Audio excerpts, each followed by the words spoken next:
I'd like to say welcome to everyone to another edition of Pikeville Independent Schools Principals Forum. Again, as always, joined by Mr. Michael Rowe, principal at Pikeville High School, and Mr. Robert Jones, the principal at Pikeville Elementary School. And I'd like to also begin with apologizing for the condition of my voice. This episode just shared off camera with these gentlemen that try to make sure they do the vast majority of the talking this week. And of course, we've had a very exciting homecoming week this past week with many events, and we owe many thanks to not only the coaches but the sponsors and the booster clubs for all their efforts. And I'm sure you'd probably want to jump in and say thank you to some of those folks and touch on the parade and some of the folks' efforts there, Mr. Rowe. We had another outstanding parade. We had this the past Friday. Thanks to Ms. Huffman for all the hard work she does with that. I think for the first time we've had the elementary may have more floats in it than the high school had in it. Actually had one parent who looked at me and said didn't know if we had anybody left that could watch the parade because I think everybody was in it, which is a good thing. But our parade was very successful. Our stakeholders put a lot of work into everything that took place. We want to say definitely kudos to Sarah Frankie Dahlhair for winning homecoming queen. She, along with her sisters and her mother, have all been homecoming queens, so it's quite a family affair at Pikeville. The homecoming game, we wish would have probably turned out a little bit better than it did, but Swain County did come in as defending state champions in North Carolina, and so they say have a better team than they had last year. So other than not winning the game, we had beautiful weather, and the homecoming activities were great this year. And you also had a couple of reunions going on, and heard several compliments from alumni. Yes, yes. That's something about it. Seems like almost every game now we've got a reunion of sorts going on. The '92 reunion was this past the past football game. We originally had it on the sign the wrong date on it, but it was the '92 team that came in, and we celebrate with them. We look forward to other groups coming in, and we know in a couple of years we're going to have the 100th reunion. So hopefully we'll have all these groups come back and we can all celebrate together. Well, one of the things, too, we'd be remiss if we didn't mention, I want to say a huge thank you to Miss Ann Carty. Of course, not only is she one of our Board of Education members, she's also the director of our museum, and it's unique. It's a museum dedicated to Pikeville Independent Schools, and as far as I'm aware, the only one of its kind across the Commonwealth of Kentucky. And it seems as though every reunion our former alumni that's one of the first things that they want to visit. And also want to say a thank you to Mr. Randy Roberts and Ms. Sandra Branham. I understand that they gave tours and took those alumni that came in for the reunions around Pikeville and to show them all the changes. And I just want to say thank you to them and making sure that they're keeping that interest going and their efforts within the Alumni Association and Foundation. And Mr. Jones, just as Mr. Rowe said, I was amazed by the number of floats from the elementary school. I was just thinking as Mr. Rowe was talking there, we had this very discussion, you and I and him, at the staging area for the parade, that we had quite a few floats. I'm tickled to death with our parents and our Miss Paula Martin. Just about every student in the building had an opportunity to work on the float that we had, the big football float that we had, and we had an opportunity tied with High Attendance Day that we drew randomly for students in each grade level to ride that float. They were tickled to death to ride the float. They had a great time, and I think we would be remiss if we didn't say thank you to the City of Pikeville Police Department and the Fire Department for guiding us along during the parade. But it was great. A good time was had by all, and our kids really enjoyed it, and we felt like we were a part of it this year because of the number of floats that we had. Yeah, not only was it homecoming, but also last week was a huge week and day for us in testing. Let Mr. Rowe elaborate more on that. Yes, we had our testing with the Explore and Plan. We did the Explore in both 8th and 9th grade, Plan and Explore, 7th and 8th grade, and Plan in 9th and 10th grade. Then we did the Kaplan Practice ACT in 11th grade. So we had all of our students in the building on time for the most part. We did have a few absent, but we've completed those makeup tests. But again, like we said in our last taping, I want to thank our district for allowing us to test in grades that other schools don't. Explore, we test in 7th grade and 8th grade, with 8th grade being the accountability year. And for the plan, we do 9th and 10th, with 10th being the accountability year. There's not many other districts that do the extra 7th grade and the extra 9th grade like we do. And it's a kudos to our board members and to Mr. Green for spending the money on what's best for student achievement. Thank you. Next month, we're projected to receive the results of our K-Prep assessment. So grades 3 through 8 information should be coming in next month. I would assume that the embargo would be lifted toward the end of October so that we can share with parents and stakeholders.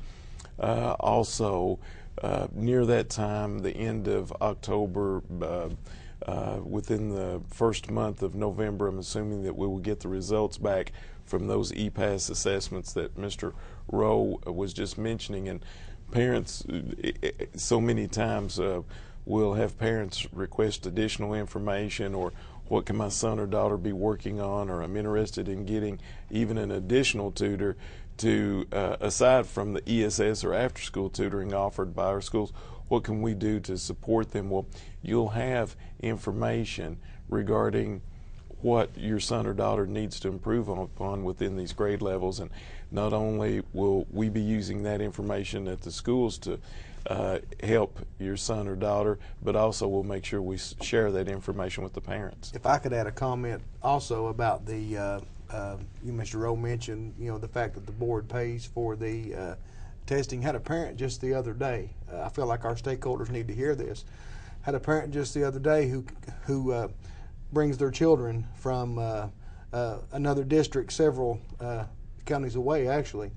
made the comment that they felt like our district was serious about educating their children because they go the extra mile to pay for those tests and things, and they were very appreciative of that, and I felt like our stakeholders need to hear that. Well, within the new accountability system, the 3 portions of that are going to be based on reducing achievement gaps and where the school ranks currently in achievement or the level of achievement, but the third portion of that is going to be growth.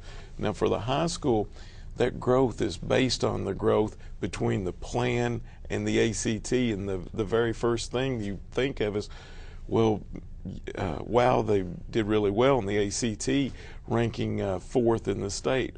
Well, probably what you're unaware of is this past year they also performed ranking number 3 in the state on the plan. So when you score that high, it's going to be extremely difficult from moving from the plan to the ACT. So that challenge is already there for them. And again, that's a complement to back-to-back classes there.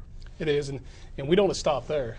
We just had some seniors that basically, we look at the 4th in the state on scores. That was from last year's junior class, this year's seniors. And these seniors have already taken the ACT again this year, and we're seeing a lot of scores keep improving. Mm-hmm. So our instruction doesn't stop to try to just for the accountability year. Our goal is to make sure our kids get the highest ACT score for the parents and for the kids to get the scholarships. So we're excited to see that. So that not only do the KEYS money increase, the scholarships, as Mr. Rowe mentioned, and also it will have a tremendous effect on improving that university or college that your son or daughter wants to attend or plans to attend.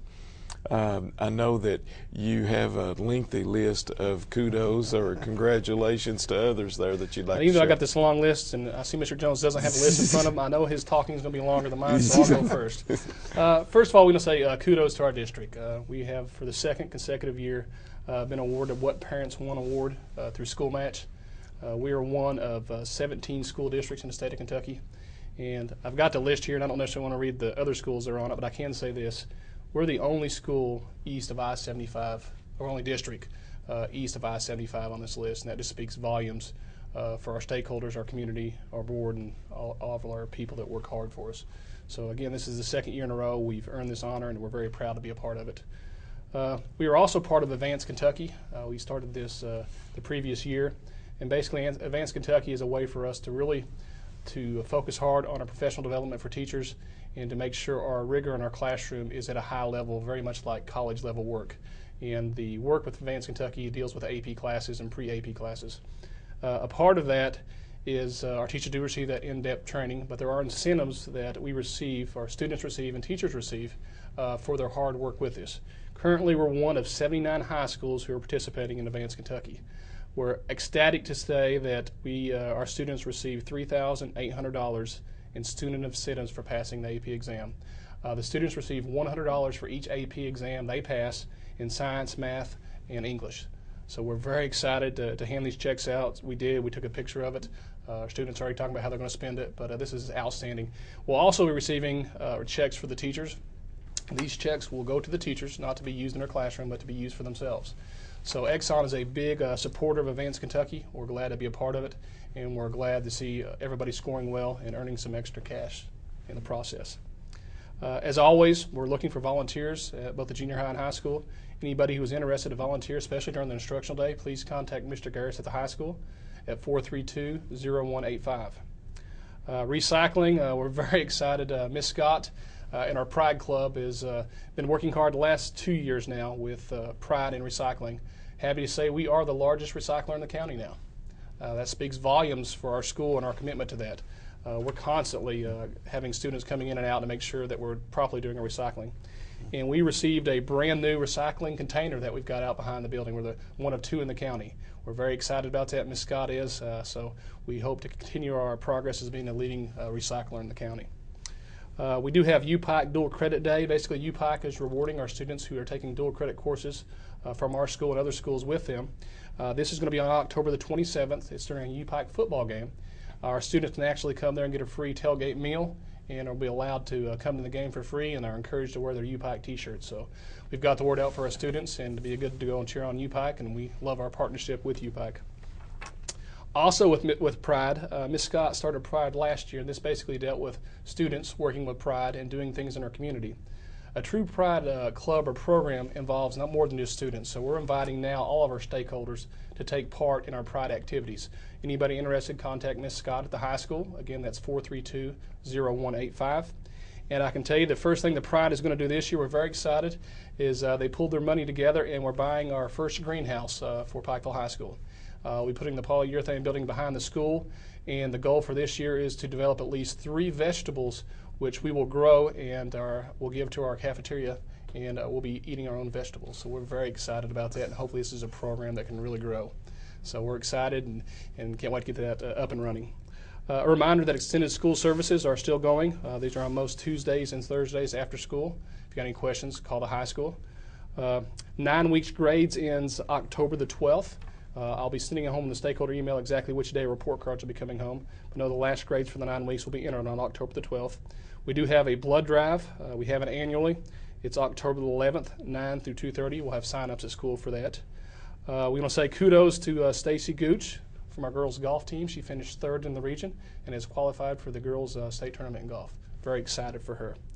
Again, we want to say kudos to Sarah Frankie Dahlhair for winning Homecoming Queen. We do have a senior night in soccer for both the boys and girls that is set for Thursday, September the 27th. We invite everybody to come out and cheer on our seniors.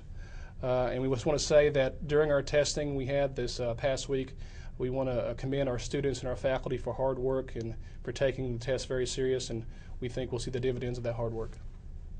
Wow, great deal of information there. I know that just had 8th grade night for the junior high football team. Things were successful there last night. I want to say congratulations on the team with a huge win there over Matewan. And the other thing that I'd like to share there, we have so many volunteers within athletics and the booster groups. Want to say thank you, and just like to say thank you in advance to those volunteers that would wish to help, whether it be during the instructional day or after the instructional day at the high school. And of course, I know that at the elementary school, you guys have been running several trainings for the volunteers there. We did. We began the school year and had 4 separate trainings, 2 day and 2 night. Both of them were well attended. We have many people, as we always do, signed up to volunteer. We're trying to use those volunteers as wisely as we can, and we just have great support, and there's really nothing else you can say about it. Our parents support us well. It's a blessing, to have that support, and they want to help. We want them to help, and it's been a pretty good partnership. But yes, and anyone else interested, even if you hadn't signed up, just make sure you let me know, let someone know at school. We can get it worked out for you to volunteer in our building. As Mr. Rowe was talking, I was thinking, we, over the past couple of years, our school has been involved in recycling too. I want to thank Miss Kelly Scott. Miss Kelly Scott's kind of been the advocate in our district for recycling, and her enthusiasm has spilled over into the elementary school, and we have a new vigor to recycle in our building. So that's beginning now. We really are trying to build that up too, to help the high school with their efforts there. Just a couple things I have to add. I want to make sure Mr. Rose finished with everything he had first. But here you go. But just a couple things I have. We had talked off camera. That we feel like, and I think Mr. Rowe will agree. I don't think it's anything I do or anything that he does. I think he'll agree with me. That makes our school special. I think we have great teachers who work hard, who are willing to go out and find that next thing that they're are asked to do educationally, or seek to find cutting edge techniques, and I think we do a pretty good job of trying to get them as prepared for the future as possible. And we mentioned about our walk-through observations. The upcoming observation, the new observation, the new teacher observation system, the certified employee system, within the next couple of years will be starting, and a lot of that is calls for good feedback from administrators, as well as assessing teachers a whole lot better, I feel, than we have in the past. And one of the parts of doing that is our new walk-through observation system. I think we're ahead in trying to get that instilled. We, over the past couple of years, we've tried it at both schools, but this year we made a commitment among the high school and elementary school to complete a walk-through observation on every certified employee in our district one time a week. And so far, I think we've kept that up. We're working hard to get those in weekly. We're sharing results with teachers. It's making a big difference. And plus, in the future, those walk-through observations will be a part of an evaluation system. So we want to make sure we let our stakeholders know that we are in classrooms as much as possible. We are observing instruction as much as possible, and we are sharing results that, of our observations with teachers in a timely manner. And that's the one, I guess, for lack of a better word, that's the one support we can give as administrators, is to get around, observe teaching, and to provide as much support as we can. One other thing I wanted to mention, that I failed to mention this as much as I should have, but we have a great PTO at Pikeville Elementary School. They worked and put together the framework of the float we had in the parade, along with Miss Paula Martin. But they do a lot for our school, and provide a lot of money for trips and for different things in our school. And frankly, there's not as many members as there should be. They're interested in increasing membership. They meet October 2nd is their next meeting, 6 p.m. Any parent, any community member, teacher, anyone who would like to be part of our Pikeville Elementary PTO, please come out. They do a lot with a few people, and they're willing to do anything we ask to help. They don't get in the way. It's a good relationship that we have. They work hard, and they need members. So if you're interested in doing that, please come out to their next meeting on October 2nd at 6 p.m. And that'd be located at? That's at the PES library. Okay. The point that you were making there concerning the walkthroughs, something that I want to make sure that our stakeholders or community members realize, the culture here is so unique within our school district, and we need to be so thankful for it. Instead of the attitude from the teachers or the staff that it's Big Brother looking over my shoulder, if you walk in the classrooms, it's the culture is as though, hey, why don't you come in here? As a matter of fact, I was in an observation earlier at the high school this morning and just saw an extremely exciting lab, and asking students about the lab, what they were learning, basically where they were going with the learning, and they also shared comments about the teacher, extremely positive comments. But not only are these guys buzzing in and out, and also our instructional supervisor and director of special education, but they're also giving feedback. And that's something extremely important. Instead of just clicking on those iPads and coming back out, they're sharing feedback with the teachers. And the other thing is that whether you see these gentlemen or myself at a ball game or at some event extracurricular that's outside the school day, and we realize our stakeholders work. We realize that, and they have jobs and may not be able to bend our ear during the day, but whenever we're at extracurricular events, and we look forward to the opportunity to share with you, hey, let me tell you what I saw in Mr. whatever's classroom or Mrs. Whatever's classroom, the exciting things that's going on. And we'd invite those members of the community that would like. We'll provide tours of the schools, and I'm certain that our staff would welcome the opportunity to share with you what exciting things are going on within the classrooms. And I know Mr. Rowe would agree with me. It's interesting here. If we have a meeting, or if we're out, or if we just for some reason don't get around to a room in a school day, a lot of times the teachers ask us, we missed you today. So they expect us to be there, and they hold us to a higher degree of accountability as well, and that's a good culture to have. Right. I saw you visiting classrooms earlier this morning while I was at the high school, Mr. Rowe. Yes, having worked with other districts, I can say this district is very unique, and I agree with exactly what you say about teachers very excited about us being in the classroom. Without naming other districts, I can say that other districts, I'd have to get my key out to unlock the door to get in the classroom to see what was going on. Our doors are open. We have students and we have teachers all saying, come in and see what's going on. And we love to do that. And I'm sure Mr. Jones is the same way. A lot of times I'll sit down and I'll take part in the activity and realize I got a lot more studying I need to do because I'm not up to par with some of our students. But it's just fun to be there and be a part of that, because that's what we're here for. We're here for the kids. And it's those days, it's those times when we get the opportunity to sit in the classroom and watch good teaching and good interaction with teachers and students that actually make this job worthwhile.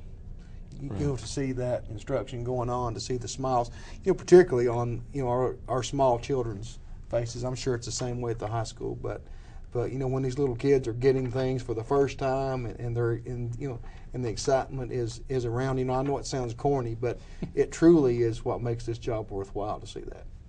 And I know not only is that going on during the day, but also you'll be placing visits at the elementary school, for example, with whether it be Chorus, Literary Guild, or STLP. You may want to share some information regarding those. Yeah, we have several clubs. I try to get around as many of those as I can also as well. But STLP, our Science, Technology, and Leadership Club, starts meeting on September 25th. We have a Literary Guild for those students in grades 4, 5, and 6 who are interested in writing and becoming better writers and developing their writing skills even further. He meets every Wednesday from 3 o'clock to 4 o'clock at the elementary school.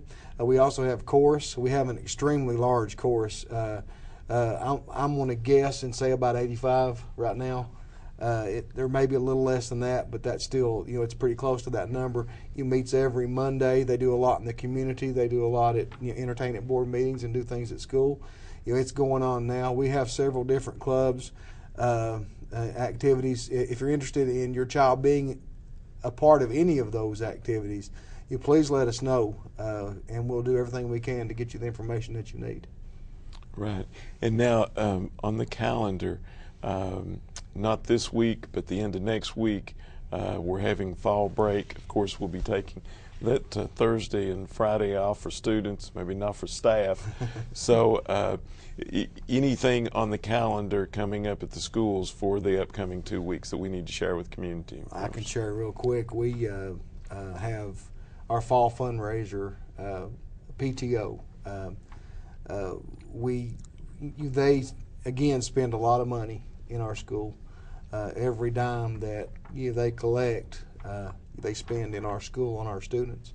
And one of those things that the only thing they do is they do a fundraiser, and as a reward for students participating in that fundraiser, October the 3rd will be our Fun Inflatables Day as a reward by the company, thanking our students for their participation in that fundraiser. So that'll be on October the 3rd.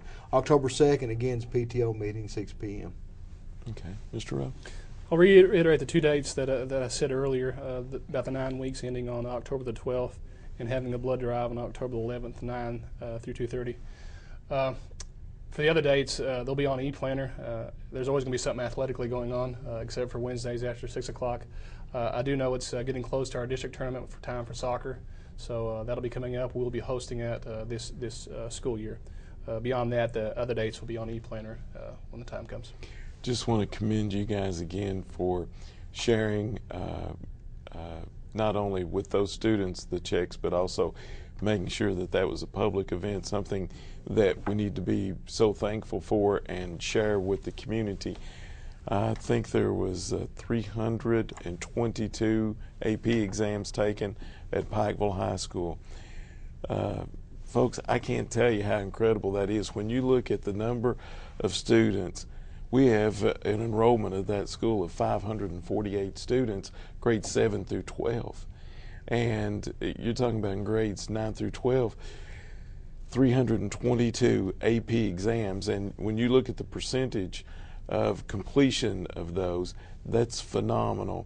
And the point that I want to make sure that we make is that regardless what assessment, whether it's this next generation learning assessment, whether the state adds, and as they are doing now, components each year over the next 2 years where it's changing, adding the program reviews, and as Mr. Jones mentioned earlier, that professional growth model or the evaluation piece to this in 2 years. Regardless what's added by our state concerning assessment system, if we continue to provide the level of rigor from preschool up through grade 12, then your son or daughter during that time will be ready to sit for those advanced placement courses and be ready to take the dual credit courses that they're celebrating and offering at UPike. And again, can't thank them enough. We are running buses daily from the beginning to the end of the day to the University of Pikeville for the dual credit courses, and certainly all day long we're having those advanced placement courses at Pikeville High School.